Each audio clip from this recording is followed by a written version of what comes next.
Hello and welcome to another episode of Films, a movie night podcast. Forget me. I'm kidding, go. You should be the new host. Hello and welcome to another episode of Film Spill, a movie night podcast. I'm your host, Chelsea. Film Spill, if you already don't know, is a podcast that comes out every week, and we talk about a movie by a female filmmaker every episode. We also discuss women in the entertainment industry in general. We play slumber party type games, spill entertainment gossip, and get to know each other and our guest. This week, we have a very special guest, the love of my life, my fiance, Cassie. I literally begged her to come on. Welcome, babe. Hi, guys. All right, so, okay, I'll do a little intro. Casey has no film experience, but she has experience of, me talking to her about film. I don't know much about film. I kind of just hear Chelsea talking about it, and I hear almost every podcast, so that's all I got. Yeah, you've listened to the podcast episodes? I have. All of them? No, I'm not going to lie. I haven't listened to all of them. You barely want me to listen to any. I've only listened to some. Okay, which ones? I don't remember. Yeah. Lies. Not a true fan. I'm just kidding. You don't have to listen to my podcast episodes.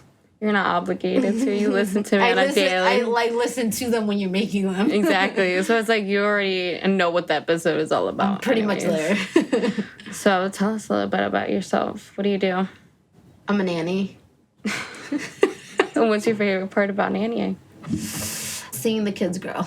What's your dream job? What's my dream job, my career goals type? Yeah. Honestly, I've been on and off with either opening up my own business in daycare, or I was thinking about a restaurant. I'm still back and forth with those two, really. But I do want to be my own boss and open up my own business eventually. I keep telling her she should go on MasterChef, but she keeps refusing. Yeah, I'm refusing. Or Next Level Chef. Mm-mm. We just saw that they posted their now casting after the finale, and I was you need to do it, but she refuses to do it. Yeah, no, I'm not doing it, guys. But we would totally do a reality TV show that has to do with well, we've been trying to get on The Circle for a while. We're waiting for them to come out with the casting and stuff. Yeah, we'll see. Yeah. We'll see if we end up doing that. So today we're going to talk about Susan Johnson's romance drama film, To All the Boys I've Loved Before. So little secret, Chelsea never watched this movie until literally, 2 days ago that we watched it? Yeah. And I watched all of them. They're so good. I saw the last one with you. Bits and pieces, I feel like. No, I was there. I was there. Okay, I wasn't fully present. She wasn't fully present. She was probably editing a podcast, to be honest. Yeah, exactly, honestly. But, I was going to eventually... It was one of those movies that you, eventually get to, put those in the back burner. I feel you're not a big romance... You don't really like romance movies. They have to be, not cringeworthy, because, those cringeworthy, movies that are, romance, you don't really like them. They're rough to watch. Because they're cringeworthy. Yeah, exactly. And I can watch some pretty cringy stuff. I rewatched Degrassi, and I was, fine with that. I know, but when you rewatch some of those shows, they're, you're oh my God, I actually watched these younger... it's, different when you're watching them as a younger version of yourself than now. Yeah, no, for sure. Well, that's why I don't watch them anymore. I've totally tried for a lot of things that I'm oh, let me rewatch this. So what have you noticed that I tend to watch more so? Horror.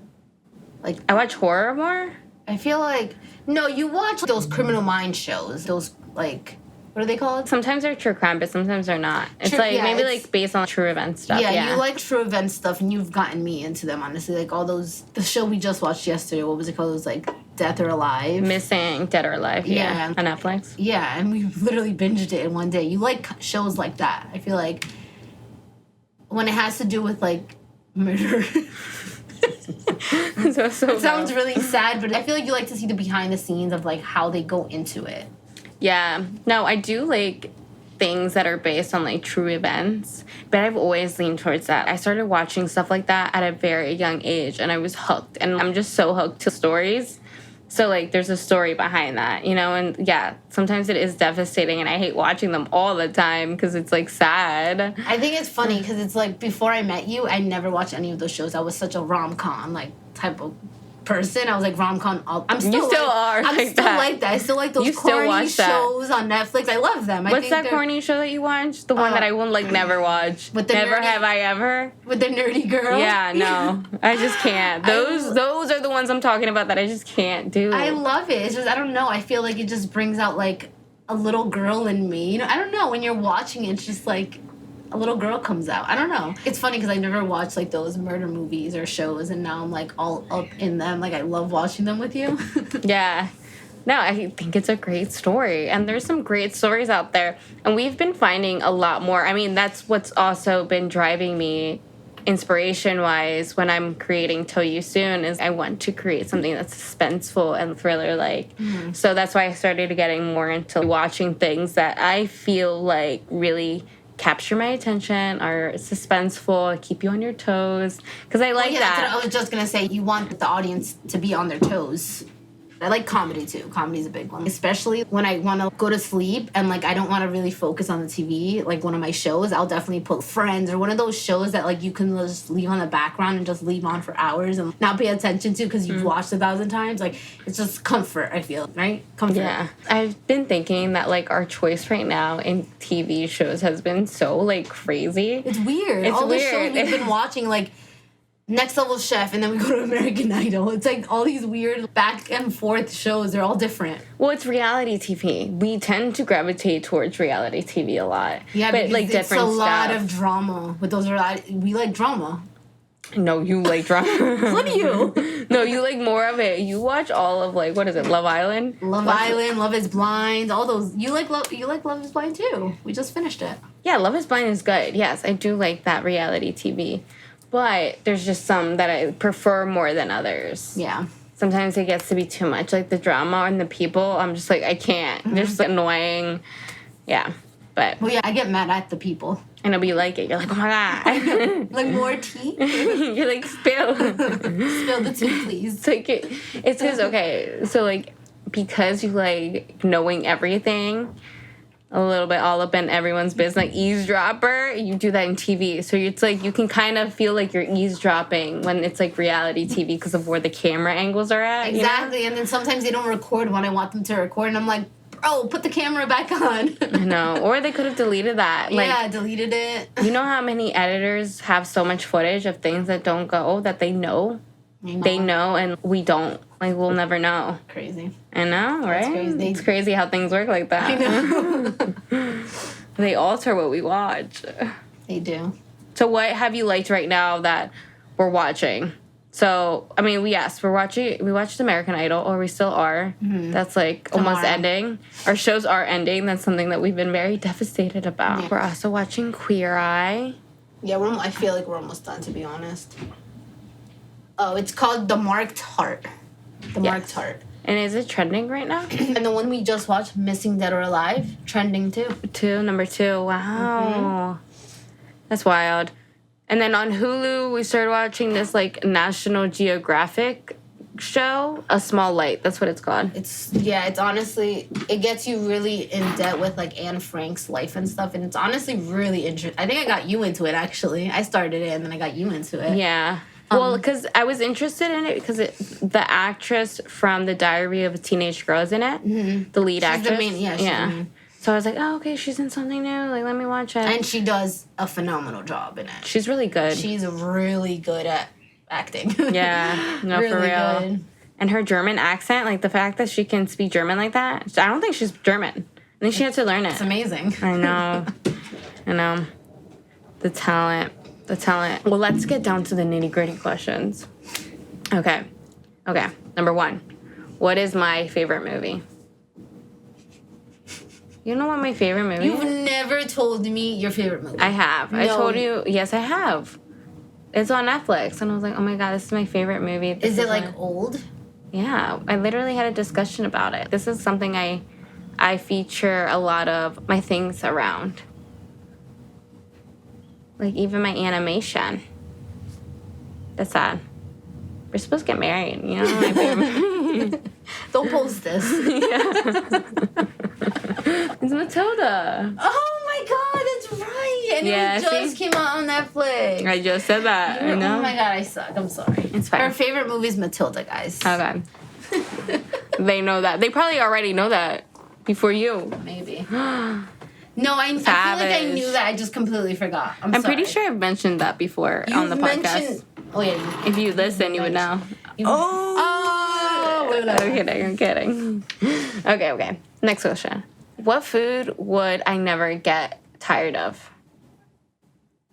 Is it like an entree or like one specific thing? No, I think like category. Like Italian, Chinese. Mexican.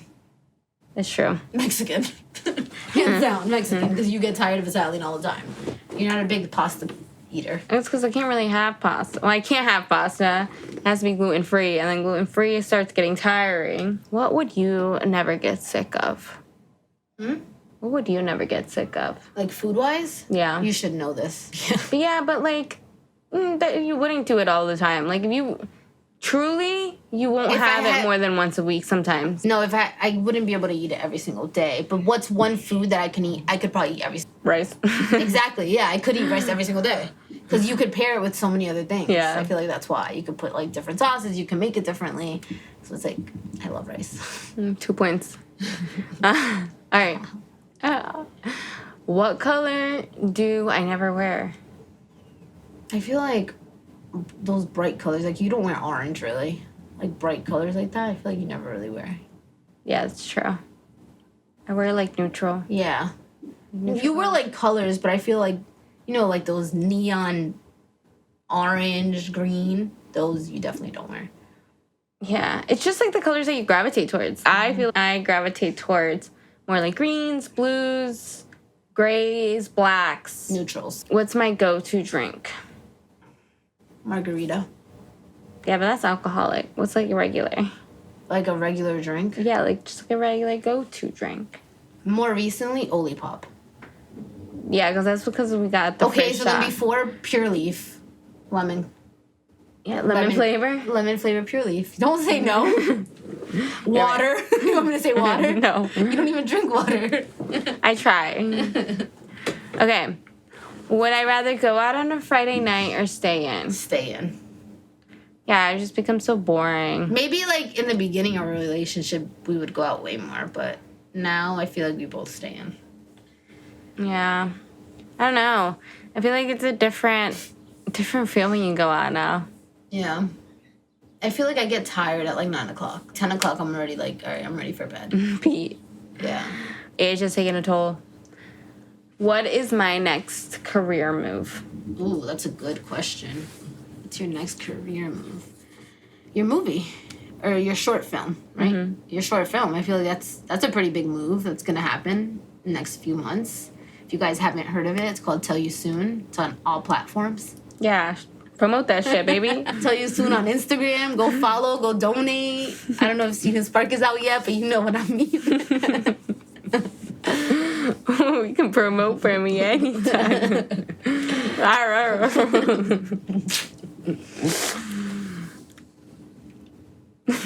What is something that you admire that we do together?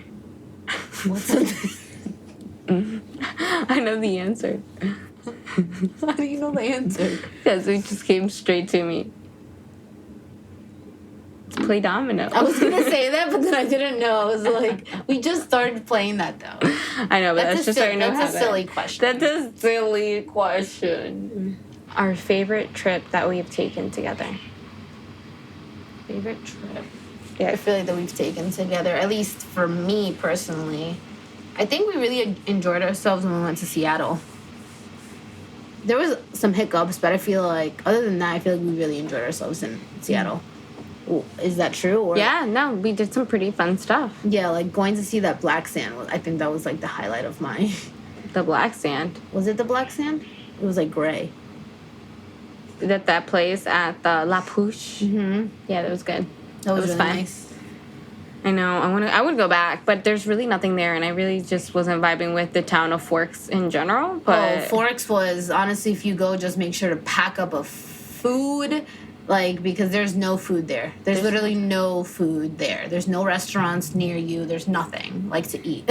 Yeah. No, seriously. It was awesome to see, you know, like, where they recorded and where they did, like, I forget the movie. Twilight. But honestly, other than that, I don't think... I probably wouldn't go back. No, I wouldn't stay there. Like, I would... But it's hard because it's, like, driving. It's far. It's 3 hours, I think, we drove. It might have been a once-in-a-lifetime opportunity. It was nice. There. Like I said, we did it. Yeah. We got to say we did it. Yeah, but we have more trips planned in the future. Are you excited? I'm very excited. Yeah? Mm-hmm. Okay. All right, well, that concludes our slumber party type game. You kind of failed, but it's okay. Did I fail? No, you didn't. I kind of did. There is no point system. All right. No one's judging here. Except you. Except me. To All the Boys I've Loved Before is available to watch on Netflix. This discussion will contain spoilers for the film, so if you haven't already seen it, go watch. And come back afterwards to hear our thoughts. Do you want to give us a description of the synopsis? Laura Jean writes secret soul-bearing letters to her 5 crushes, but never meant to send them. Now they're out and wreaking havoc on her life. Good job, baby. Why did you first decide to watch this film without me? Because it's a rom-com. Oh, okay. I think that's really why I watched it.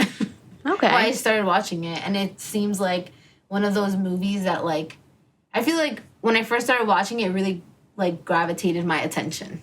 Does that make any sense? Yeah. Yeah. They had a screening of this in New York that I went to, now that I think of it. You went to the screening? Yeah, it was like a screening, and the writer was there. Jenny Han, I'm pretty sure, was there doing, like, a Q&A. Mm-hmm. Yeah. But it was with my other bitch. Yeah, no, we weren't dating yet. You actually? Yeah. You didn't take me. No, we weren't talking yet. We were about to. I think we were just days away of finally meeting each other. Okay. The anticipation. But tell me what you really like about this film. I feel like I really liked this film because of the, like, diversity that they brought. You know, like, they brought Asian culture. But they also, I feel like they went into debt with this Laura Jean's, like, journey into her life about not only self-growth, like, with herself, but also with, like, her family and the boys that she, like, you know, she dated or she, like, had a crush on. Do you see yourself in Laura Jean? I do when I was in high school a little bit, especially in the beginning when she was very closed off. You know, like, in high school, it's so hard to, like, open up. Like, you're still in high school, you're still learning about yourself, and then you have to learn about all the boys and, like, you know, your sexuality. And I feel like it's hard, and I feel at the end, she really showed who she really was, standing up for, like, herself. Mm-hmm. I feel like throughout the film, she stands up for herself and her beliefs. She does. She definitely does. And that's what I like about her. Even in the beginning, she's still very closed offish, I feel like, in the beginning. But in the end, I feel like she really, it's like she's like, what is it called? Transitioned? No, what's a butterfly after? Like, blossomed? No, what's in a cocoon? Okay, yeah. She's a cocoon, and then at the end of the movie, she's like a butterfly. Like, she literally blossomed. And, like, this is only the first part, you know? Like, she really starts to blossom in every other episode, and I think it's, not episode, movie, and I think that's, like, super amazing. Which one's your favorite out of the 3? The second one. Why? Why don't you know? Why? You were quick to say the second one. Why do you like the second one? No, I think actually the first one's my favorite. Why? Because you just fucking watched it. All right, so the director for this film is, again, Susan Johnson. She would like to keep being a director, most of all out of different areas in entertainment.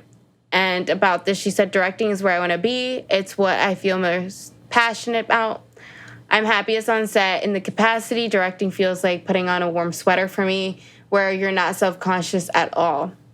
I just feel like I'm in my element. I wouldn't be against producing for anyone else's film, but I like to stay put now that I found my way back. She believes that it isn't important for a director to be involved in a project from the beginning.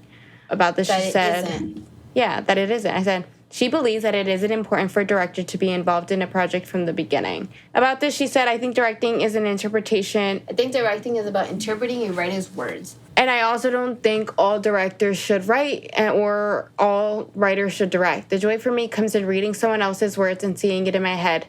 That's a thriving experience. I love to find the material on a page. I already said yes to the next movie, and I said yes because it was already on the page. Actually, I said yes to 2 movies because they were already on the page. They don't need work, although once you cast a film, you always make slight adjustments to a script. But I like being able to come in with a script and just start building a team from there. I don't think that there is many directors like me anymore, but are several major directors out there who don't write their own material, and they're generally the directors I follow. So, how do you think, do you think that this is factual, what she's saying? Like, do you think, as an outsider looking in, as a director, do you think it's important to be involved in the project from the very beginning? So when you're, like, planning everything? I feel like because it's... Okay, I don't know much about film, but I think that it's the same thing in any job, right? You know what I mean? Like, if you're a boss, right? You own your own restaurant. What do you think? Am I not going to be involved in anything from the beginning? Of course I am, because I want to see the ins and outs of things. And I feel like that's the same thing as a director. I feel like a director should be involved in everything. That's what I personally think. Now, sometimes directors aren't involved in the writing process, and they'll receive a script from, like, a writer. Okay. And they'll be like, hey, can you take this and direct it? Because they trust them to, like, pull out the vision for it. Yeah. And that's how a lot of people tend to work. They work well together like that. But others think that it's better, if you're a writer, direct it, because you better see the vision for it. Yes, but if you're not a writer, I get it. Like, if you're not a writer, you don't write, and you just direct, then it makes sense to have someone write for you, right? Yeah, exactly. So you can, like, write out your vision, too. So, exactly, well. Yeah. I feel like that's where I lean towards more. It's like, I rather have someone write the script. Well, because you're not a big writer. I'm not a big writer. Exactly. So, yeah, in that aspect, then I understand where she's coming from. But I like being involved in the creative process. But I feel like, yeah, as a director, I feel like you should be involved in every aspect. Okay, maybe not the writing, but I feel like you should still be involved in everything else. Yeah. So she has a directing degree from American Film Institute. She said this about her journey in directing. I produced my first movie, Mean Creek, and it sort of had a home run. It was bought by Paramount and Focus at Sundance, and it went to Cannes, and it had a good theatrical run. So I was suddenly a producer and didn't intend to be. 10 movies later, I woke up and realized that I really needed to find material to direct. Wow. And I feel like that you do get trapped in producing. I don't know, that's just me personally. I've noticed that within myself, is that I feel like I got trapped in producing and I wasn't directing my own stuff. And, like, now I'm finally directing my own stuff because I'm like, I should do that for myself. I feel like you're producing since I've met you. I feel like that's what you've been doing back to back. Yeah. So I completely feel that. I started out assisting directors and producers on features straight out of college. I've always straddled the 2 disciplines, producing and directing. But when I was given a scholarship to study directing at AFI, I realized that directing was my true passion. Okay, so, like, AFI is really competitive to get into. So the fact that... She got a scholarship. That's really And good. she got a directing degree from that. Like, that is, like, very selective, And the fact that she got that scholarship to direct... means that whatever she submitted, was good prior. Well, these movies were a hit. You know what I mean? They were literally top 10 on Netflix for a while. I really liked her directing style. I thought it was cute. Like, the attention to detail. Mm-hmm. Like, the over-the-head shots that you would see her, like, packaging the notes and stuff like that. Like, when she was going through things. When she was, like, looking at both the boys. Mm-hmm. Yeah. So tell us more about the background on the film. Okay. Johnson saw this moment as a good time in societal context to create the movie. I think there's so much negative in the world and so much bullying and so much focus on judging others online that this is a similar sort of hopeful and optimistic story that I think younger people will respond to because of the ages of actors. I think people that are even a little older age group will get because they'll sort of feel nostalgic for their high school years. I completely agree with that. I don't know how you feel, but I feel like that's why I connected with this movie so much. Because I feel like the way it made me feel like, how old was I in 2018? How old are you? 2018. I was 21, I think. Yeah, so I was, what, 20? So then I was like 21, 22 still. Yeah, I was still like around that age. And I feel like, it did bring me back to like my high school years for sure. How did it make you feel? I didn't watch it. You watched the first one. I'm sorry, I should have clarified that more. Is that I didn't watch it when it came out.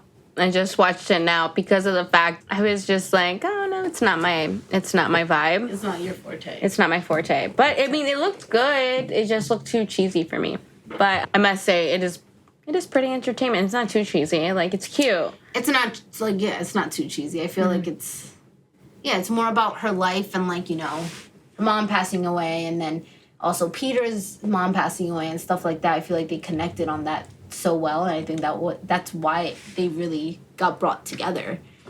That connection that they had. Yeah, and the fact that she was able to listen to him because she's like, he's never had a relationship where that person was attentive to him. And I can't believe he kept going back to Jen. I'm like, Jen obviously is not the person for you. But he started catching feelings early on, yes. Yeah, to Lara Jean, he started catching feelings to her really early on. Yeah. You could tell because he just wanted to spend time with her. Yeah, and the way he wanted was to kiss her. looking at her, and, like, even at the restaurant where he got up and he got, like, annoyed at her because she was saying, this is all pretend. And he was like, I guess in his head it wasn't pretend because he was expressing stuff to her that was very, like, you know, something that he didn't talk about with other people. Yeah. So that meant something to him. And the fact that she said that kind of, like, it touched something in him that really, like, hurt. I think that it's hard to display things that happen in high school when you're not in high school anymore. Like, I forget things that have happened back in the day. Like, I know kids are mean. Honestly, there's things, I feel like in high school, that, you know, there's, like, those things that happen in high school that you just remember, and it's like that's a really bad thing that happened to you in high school. You'll remember it for the rest of your life.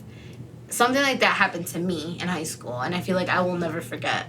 I still picture myself in that moment, and, like, I remember that day so clearly. I went home and I was just crying, and it's just something that will never, and, like, people nowadays, they don't realize what, like, effects words have. I feel like words are so, like, they cut, and people don't realize that, and that word, like, it still affects me till this day. It's not like, that's fucking bullying. I know. I mean, that's what bullies do, is like they try to tear you down, but that's why we have the upper hand. We can't let them get to us. So, Johnson was inspired by, like, 80s rom-com. Do you feel like you felt that in the film? I did a little bit. Like, the way they dressed, kind of. But I feel like it was very colorful. Yeah. You know what very I mean? Bright. It was very bright, very colorful. Like, I loved it. But I feel like, was the 80s really colorful? Yeah, it could be, like, vibrant. Like, have you seen those looks? They're usually, like, neon, bright, I guess, yeah, like vibrant those flare colors. pants and stuff with all, like, the patterns and stuff. Okay, yeah. Yeah, I see it, actually. Are you seeing it? It was the movie was very colorful, so it makes sense. It says, John Hughes inspired me quite a bit because those kids were sort of my age. So I was watching actors my age go through this, and that meant a lot to me. So I'm hoping that we sort of hit that mark this year. I mean, with this movie, maybe in a couple years, people will have the same feeling.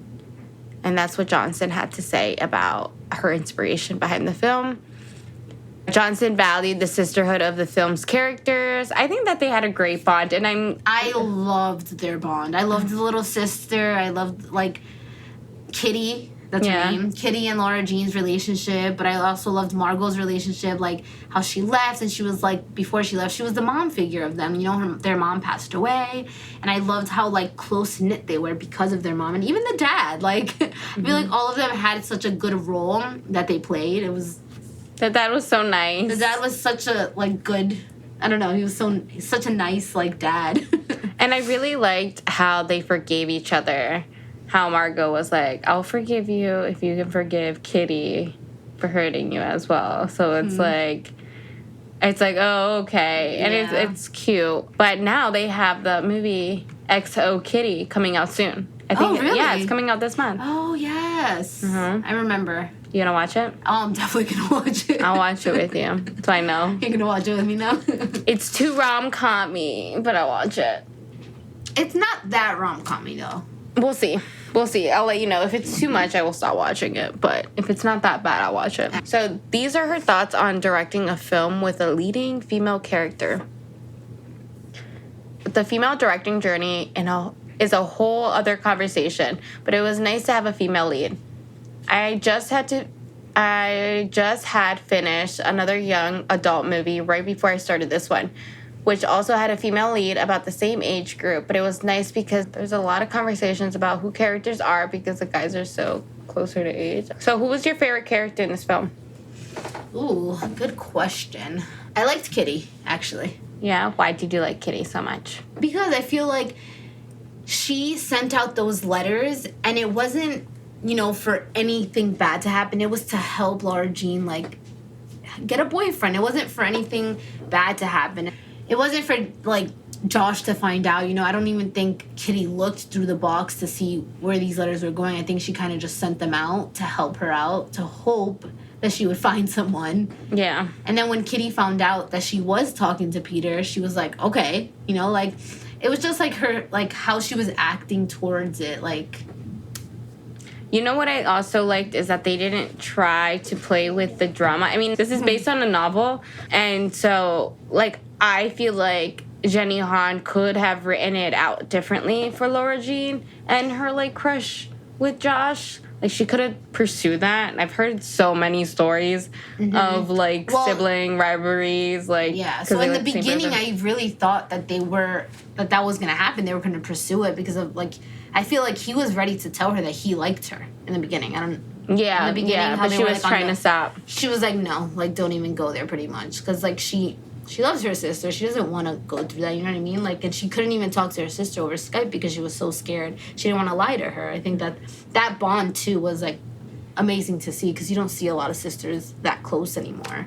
Yeah, and that's something that she knew deep down she couldn't cross that line. So, okay, backstory, if you haven't watched the film, Josh and Laura Jean are actually friends before he gets with Margot, and it's, brief. They, summarize it, Yeah, they used to hang out every day, they were on the same page pretty much, and then Margot came into picture, and, they felt bad for Laura Jean pretty much, so they just invited Laura Jean everywhere, so they would go to the movies, and, she would be there, she would be pretty much third wheeling, but, they felt bad, so they wanted to invite her. They didn't want to leave her out. Mm-hmm. That must suck. And then Margot ended up going to college. She went to Scotland to college, and she pretty much broke up with Josh because she knew long distance couldn't work. And, yeah, that's pretty much what happened. Yeah, and then he, says that he finally realizes it later. What was your favorite part of the movie? That's a good question. I think my favorite part of the movie actually was when they went to that ski trip, and I think they both pretty much realized in the jacuzzi how, they really liked each other. They were in love with each other. I think that was, the best part. It was so cute. You like that hot tub? you like that, the fact that it got hot and heavy. No, I didn't. Not in a bad way. It sounds rough. But I'm just saying, the fact that, she finally... Because, okay, in the beginning of the film, she says... for her that they can't kiss, right? When they agree to doing this fake relationship. Yeah. To make... There was rules. Yeah, to make Josh, I guess, back away, back off, and to make Jen jealous. And so she says, all right, kissing is intimate to me. She wants to do that with someone real. She wouldn't want to do that if it's fake, right? Yeah. So he's like, oh, come on, whatever. He was already butthurt about that. I was like, damn, this boy's really trying to kiss Laura Jean. I was going to say, in the hotel room, that guy, he was talking to her, and he was like, he's in love with you, the way he looks at you. You know what I mean? He was pretty much saying, he's waiting for you in the hot tub. Why don't you just go? And then that's when she ended up going, in a coat and her, robe. Her nightgown? Her nightgown, and, she was, ready. She was ready. You know that we can reenact that outside in your backyard? Oh, yeah, we have a jacuzzi. Let's do it. Let's reenact that scene. Yeah, it's nice. Let's make it hot and heavy. Who do you want to be, Peter? I'll be Peter. Okay, I'll be Laura Jean. Because you know I'm already Peter, pretty much. And then I'll be I'll pretend that I'm not interested, and then I'll slowly ease in, and bam! Bam. Catch you right off guard. So what is the climax? So, the main issue she's running into is that those love letters got sent out to 5 of the guys that she used to like as a child. So Laura Jean sends 5 letters out to 5 guys that she used to have a crush on, and pretty much one of those letters is to Josh, which Josh is Margot's ex. Pretty much the problem that's going on right now is that Josh is trying to talk to Laura Jean, and Laura Jean is pretty much ignoring him. So she ends up pretending to be Peter's girlfriend. So they end up pretending. We discussed in the beginning of the film that her sister Kitty sends out the letters, and that's what causes these guys to reach out to Laura Jean. Mm-hmm. So how does it become that Peter gets involved? Well, because Peter gets one of those letters, and he ends up going up to her while she's running, and pretty much asks her, tells her, hey, I don't want this, me and Jen broke up, and she's not realizing because she didn't know that Kitty sent out those letters, so she's like, what's going on, you know? So she looks down, and all she sees is the letter, and she pretty much faints. She does faint. Mm-hmm. She falls down, and then as he's talking to her, trying to get her back up, all she sees is Josh, coming towards her with his letter, and she just ends up jumping on him and kissing him. Not Josh, Peter. No, Peter, that's what I said. Yeah. No, Peter's walking, and, she doesn't want to talk to him. She does not, want to talk to him. Yeah, she's like, I don't want to be involved. She doesn't want to talk to him right now about the letter, because she already had Peter talking to her, so she just ends up kissing Peter, and Josh walks away. And then what happens after that? So then Peter pretty much pulls her aside and tells her, he asks her, why don't we just become boyfriend and girlfriend? And she's like, what? That's crazy, you know? And then she's like, yeah, he's trying to really get back with Jen. He's trying to make Jen jealous. He was just like, let's just fake date, let's pretend. So I think right away she said, yeah. Yeah. She pretty much said, well, no, not right away. She's like, let me think about it. And then she was like, all right, let's do this thing. So it took her a bit, yeah. It took her a bit, but she ended up... And then they made up rules. They had really good chemistry in the film. They did. I thought they were going to actually date, to be honest. Me too. I was like, she has another hubby? She has a whole husband now. No, they're not married yet. Well, they're engaged. They're engaged. They're super fiancé. Fiancé. Like us. See, that's why we're meant to talk about this film.